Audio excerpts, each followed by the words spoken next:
రాజారెడ్డి రాక్షసుడు, తిండి పెట్టినటువంటి వాళ్ళనే చంపేశాడు, ఆ తర్వాతనే డబ్బులు సంపాదించాడు.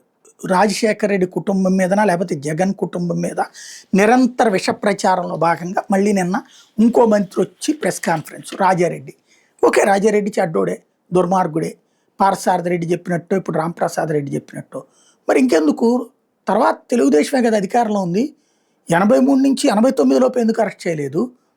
లేదు, 94 నుంచి 99 లోపు 2004 దాకా అధికారంలో ఉంది కదా, ఎందుకు అరెస్ట్ చేయలేదు? అప్పుడే పోనీ తెలుగుదేశమే కదా అధికారంలోకి వచ్చింది, మరి ఎందుకు అరెస్ట్ చేయలేదు? రాజారెడ్డిని లేకపోతే రాజశేఖర రెడ్డిని ఎందుకు అరెస్ట్ చేయలేదు? ఎందుకు ఊరికినే పేపర్లలో టీవీల్లో ఎప్పుడో ఎవరికి తెలియని విషయాల్లో ఇట్లా జరిగిపోయింది, ఇట్లాంటి వాళ్ళు అట్లాంటి వాళ్ళని రాసురావడం అంటే అదొక సాంస్కృతిక దాడనాలా లేకపోతే కనుక వ్యక్తిత్వ హననం అన్నటువంటిది సాగిస్తున్నారంతే.